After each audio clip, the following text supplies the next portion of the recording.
खूबसूरती आपको आकर्षक बनाती है, पर कई लोगों को इससे जलन भी होने लगती है और कई अनचाहे दुश्मन भी बन जाते हैं।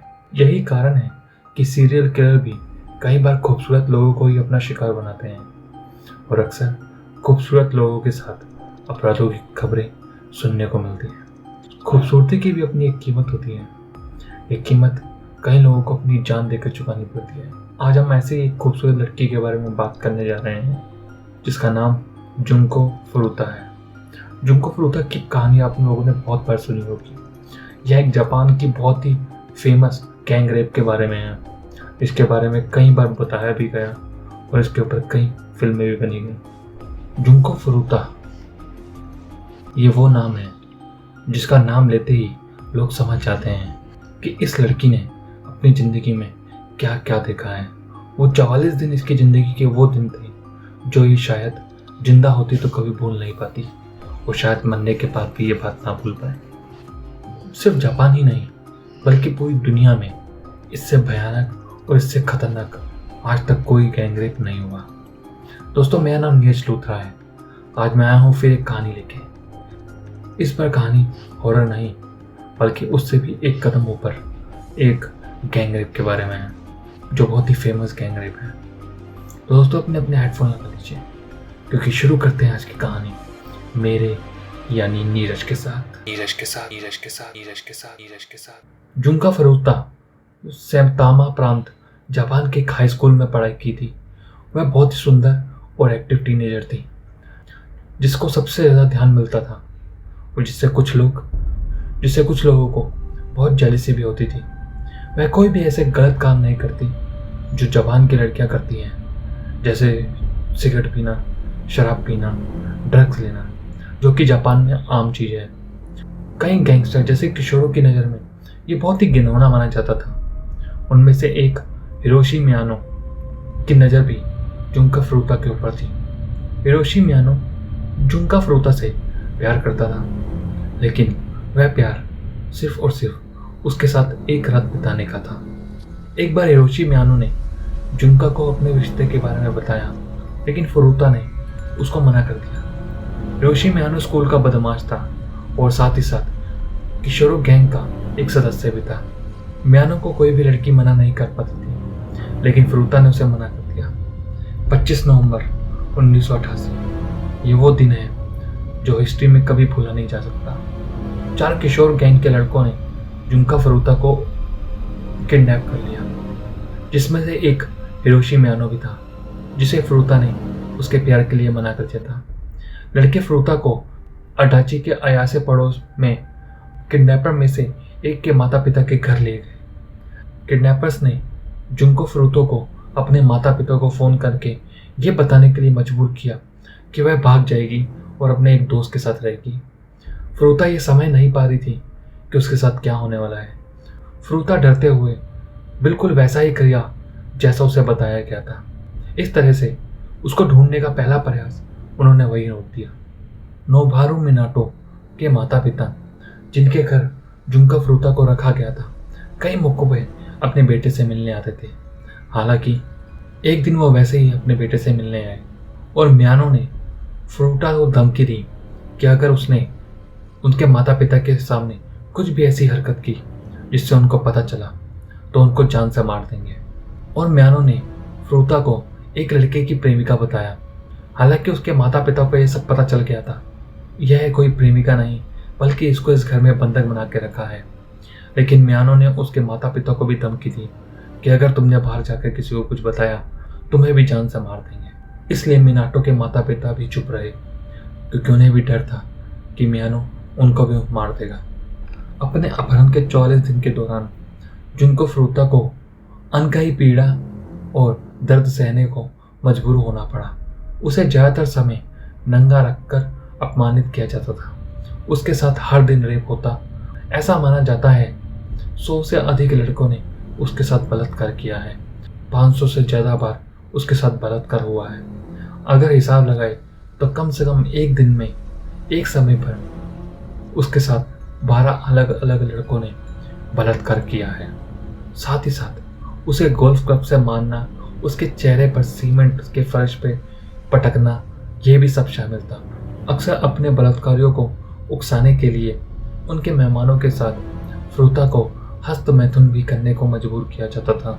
16 साल की लड़की की योनि और गुदा में जबरदस्ती वस्तुएं डाली जाती थी, जैसे बोतल, लोहे की रोड, कैंची और भी बहुत कुछ। कंफ्यूज करने के लिए वे खाने का सामान भी डालते थे, जिसमें ज़्यादातर पानी और दूध भी शामिल होता था। गैंगस्टर्स ने प्लायर से उसके बाएं निप्पल को निकाल दिया था।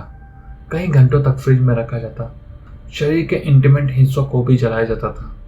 एक समय जब गैंगस्टर शराब पीने के बाद आराम कर रहे थे तो फ्रूता ने पुलिस को बनाने की कोशिश की, लेकिन उसे पकड़ लिया गया। उसके पैरों को जलाकर बहुत मारा गया। पैर में गंभीर जलन और मांसपेशियों को गंभीर चोट लगने के कारण फ्रूता कई दिनों तक चलने में असमर्थ थी। क्योंकि सर्दी का मौसम था, इसलिए उसे ठंडे तापमान में बालकनी में ही सोने में मजबूर किया जाता था, वो भी बिना कपड़ों के। 30 दिनों के बाद विदेशी वस्तुओं को योनि के अंदर डालने की वजह से योनि को काफ़ी नुकसान हो गया था। सिगरेट और लाइटर को जलने के कारण जुंका फ्रूता ठीक से पेशाब भी नहीं कर सकती थी। उसके हाथ और पैर बुरी तरह से घायल हो गए थे। उसे नीचे बाथरूम तक रेंगते हुए जाना पड़ता था और उसे वहां तक जाने के लिए तकरीबन 1 घंटे से ज़्यादा लगता था। उसके कान के पर्दे भी डैमेज हो चुके थे और उसका दिमाग छोटा हो गया था। 40 दिन के दौरान जब उसे बार बार टॉर्चर किया गया, पीटा गया, बलात्कार किया गया, जुंको फ्रूता ने अपने रेपिस्ट से कई बार उसे मारने और ख़त्म करने की विनती की, लेकिन उन्होंने ऐसा नहीं किया। 4 जनवरी 1979 को एक ऐसा समय आया जहां फ्रूता को लगा कि हाँ, शायद वो बचकर निकल सकती है। गैंगस्टर्स ने उसको महाजोंग हीरे के खेल के लिए चुनौती दी। उन्होंने कहा कि अगर तुम ये जीत गई तो वह तुम्हें छोड़ देंगे। महाजोंग गेम एक तरह से रमी की तरह होता है और फ्रूता उसे जीत गई और इससे लड़के और नाराज हो गए। इसलिए उन्होंने उस लोहे के रोड़ों से बहुत पीटा और उसके शरीर के अंगों को जला दिया। पहले भी गंभीर रूप से पीटा गया था। डिहाइड्रेटेड और भूख की वजह से जुंको फ्रूता की अगले दिन ही मौत हो गई। हत्यारों ने मृत लड़की के शरीर को कंक्रीट से भरी एक कढ़ाई में डालकर टोक्यो के कोटो में फेंक दिया और अगले दिन ही लाश जापान की पुलिस को मिल गई। वह पुलिस वाले भी उसकी हालत देखकर एकदम दंग रह गए कि किस घिनौने तरीके से उस लड़की के साथ ये सब हुआ है। जापानी अदालत ने उन 4 मुख्य बंधकों के नाम छुपा दिए जिन्होंने जुंको फ्रूता का अपहरण, अत्याचार और बलात्कार और हत्या कर दी थी, क्योंकि वे नाबालिग थे। हालांकि शोकन बुनशुन के पत्रकारों ने उन्हें खोदकर बाहर निकाला और कहा कि उन्होंने जुंको फ्रूता के साथ जो किया उसके बाद वह अपने मानवाधिकारों की रक्षा के लिए किसी के साथ भी ऐसा कर सकते हैं।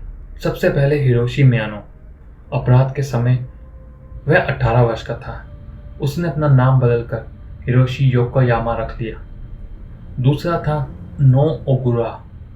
अपराध के समय वह भी 18 वर्ष का था।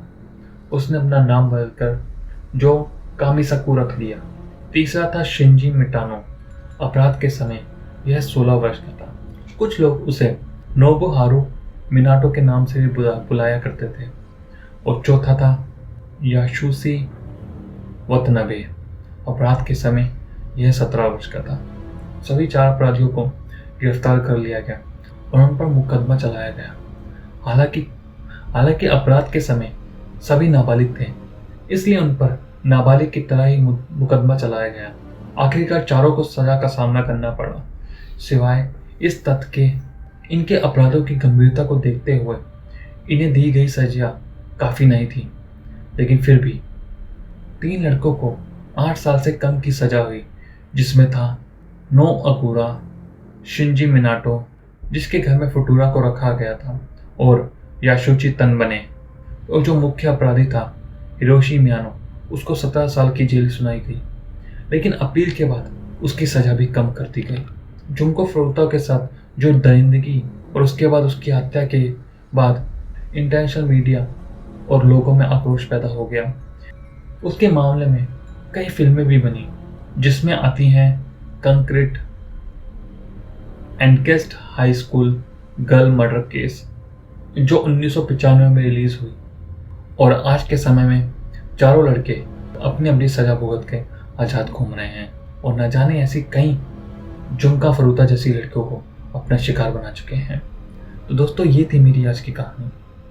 ये कहानी आप लोगों ने पहले भी सुनी होगी, तो दोस्तों मुझे कमेंट बॉक्स में जरूर बताइएगा कि कैसी लगी आपको ये कहानी। वैसे मैं इसको कहानी नहीं बोलूँगा क्योंकि ये पूरे तरीके से सच है। अगर इस कहानी में मुझसे कुछ बताना रह गया हो तो आप मुझे कमेंट बॉक्स में बता सकते हैं। और अगर आपको ये कहानी अच्छी लगी तो मेरे चैनल को सब्सक्राइब करें, लाइक करें और जितना ज़्यादा हो सके इस कहानी को शेयर करें। और दोस्तों, अपना ध्यान रखें और खुश रहें। Thank you so much.